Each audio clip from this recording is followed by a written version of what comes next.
Hingga matahari telah mencapai batas senja, keduanya masih dalam kedudukan yang seimbang. Timpa cahaya yang tersisa pada ambang senja pada ikat pinggang Ki Malawi menjadikan Empu Wisanata semakin berhati-hati. Seleret sinar tampak memantul dari bagian depan sepanjang ikat pinggang orang suruhan Panembahan tanpa bayangan ini. Apa yang sebenarnya menjangkiti orang ini? Nada tanya muncul dalam benak Empu Wisanata. Ia memandang sebenarnya tidak perlu seseorang membekali diri dengan sederet senjata yang sengaja disembunyikan. Tetapi ia segera menghalau pertanyaan itu sejauh-jauhnya dari ruang pikiran. Maka Empu Wisanata pun mengubah tata geraknya, namun masih dalam tataran kecepatan yang sama. Empu Wisanata mengambil kesempatan untuk menyerang lebih dahulu. Ia melihat Ki Malawi seperti terpaku dalam kebimbangan, maka satu loncatan panjangnya datang membawa bahaya bagi Ki Malawi. Segera Empu Wisanata mendesaknya dengan lontaran pukulan-pukulan yang mengarah ke bagian tubuh yang penting, meski gerakannya tidak begitu cepat. Tetapi ia mampu menempatkan diri sangat baik. Bahkan sepasang kakinya, walau lambat, tetapi berdaya hebat, terus-menerus melepaskan serangan-serangan yang dapat mematahkan pinggang Ki Malawi. Ki Malawi terkesiap, ia bergeser surut sambil berusaha menata ulang keseimbangan perkelahian yang kini berada dalam kendali musuhnya.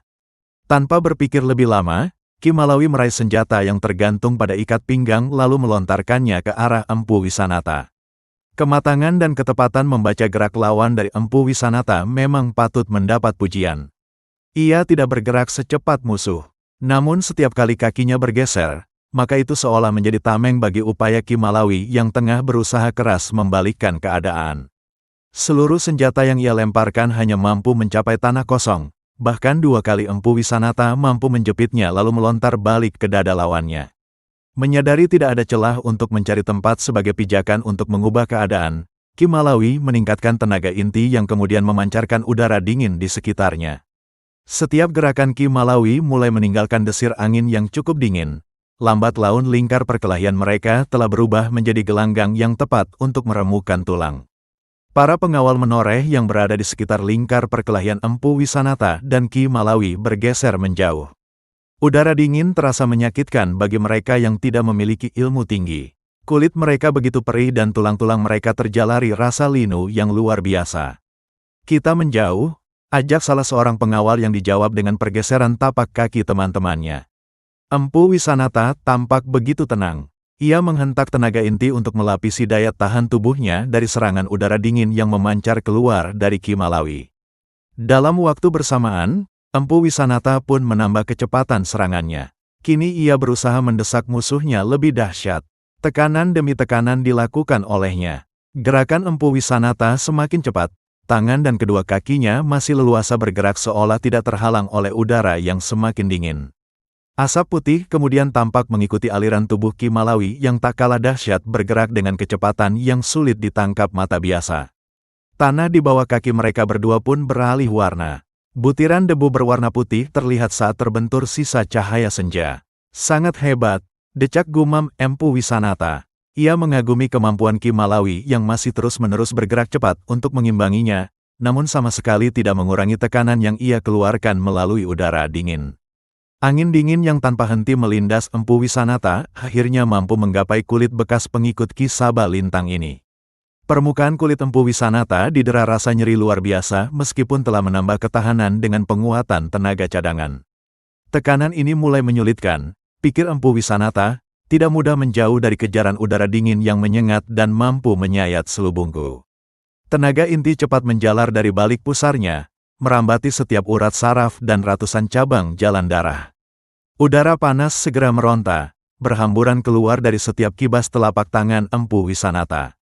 Lelaki yang banyak meluangkan waktu dengan Ki Gede Menoreh telah membangkitkan kekuatannya, meski hal itu tidak sepenuhnya dapat mengurangi rasa sakit yang melanda.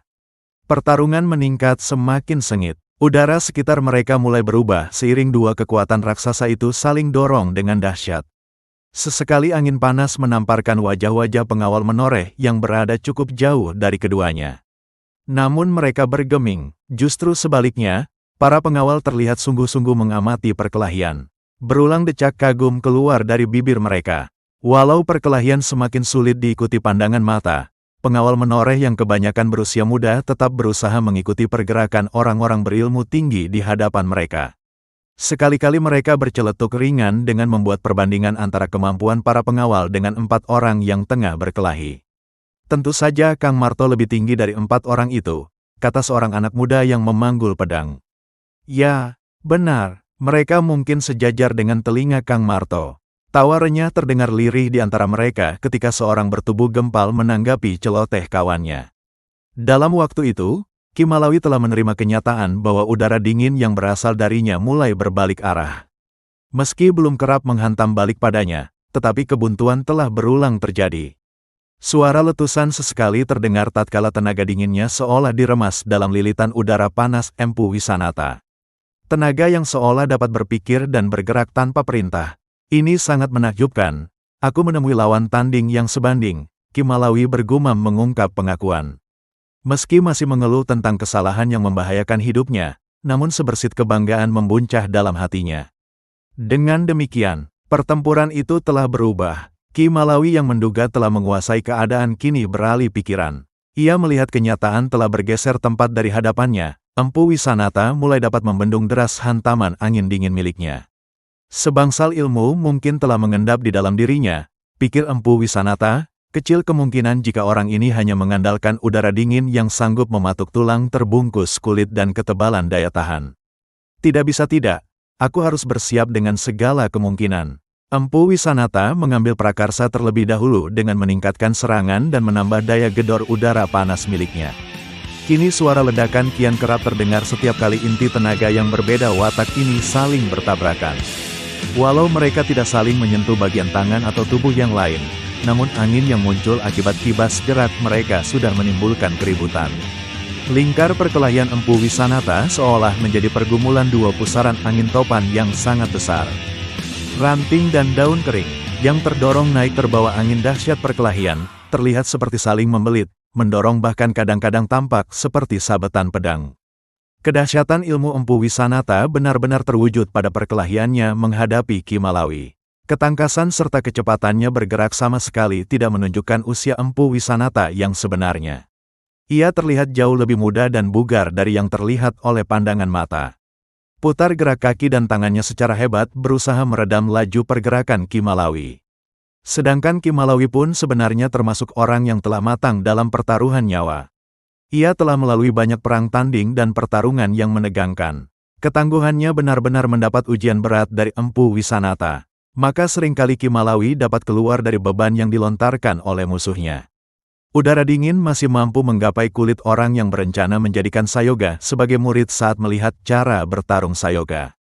Namun hentak serangan dari Empu Wisanata belum berkurang.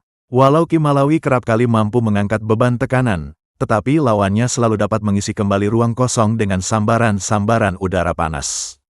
Benturan terjadi semakin kuat diiringi dentum menggelegar yang menggetarkan isi dada.